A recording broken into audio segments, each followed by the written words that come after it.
Hi, my name is Jan Zakrzajczyk. I'm one of the instructors for the DNR Outdoor Skills Academy here at the Carl T. Johnson Hunting and Fishing Center.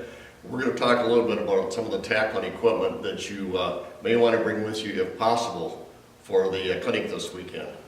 First we're going to talk about is rods, and what you want to look for in a rod is something in the 8 to 10 foot long range with the rod will say probably medium light to medium heavy action. What you want to look for is a rod that has a fairly flexible tip with a good amount of backbone in it. If you can see, the rod is not bending too much towards the butt.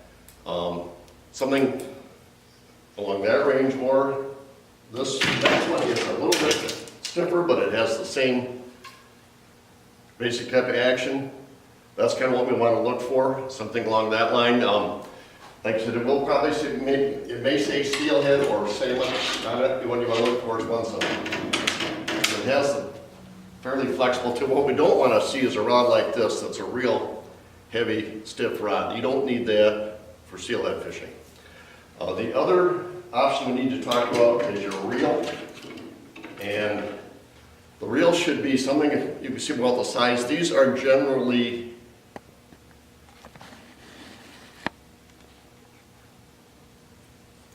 the reels are generally listed in the 2000 to 3000 series or 20 to 30 series, depending on the manufacturer.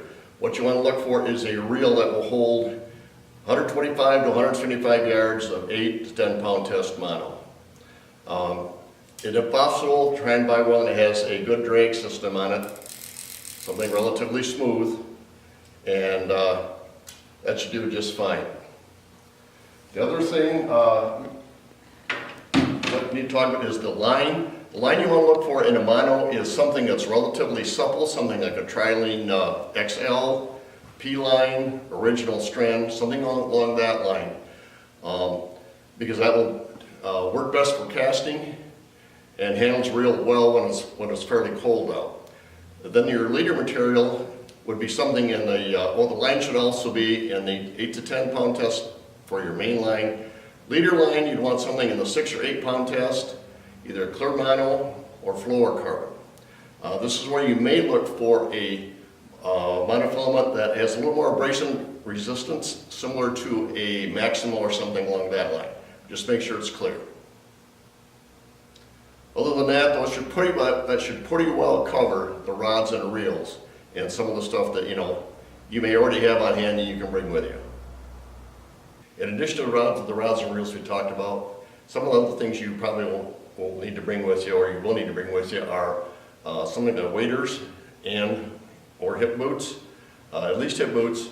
And to go along with the waders, hip boots, if possible, bring some type of a cleat system, such as yak tracks or Catulas or something like that, because we will be walking on probably some snowy areas, or could be even a little icy. So you won't remember there's any chances of slipping and sliding in that. Also, of course, warm clothes. Layering is always a good idea, depending on the conditions, because it could be cold early and warm later, so that'll help keep you more comfortable. Warm gloves, of course, hat, and polarized sunglasses, if at all possible, not only to help reduce the glare from the water, but also for eye protection. One other thing, of course, most of you will bring along if you have it, is your fishing vest or something along that line. Other than that, that should pretty much take care of what you really need to bring along.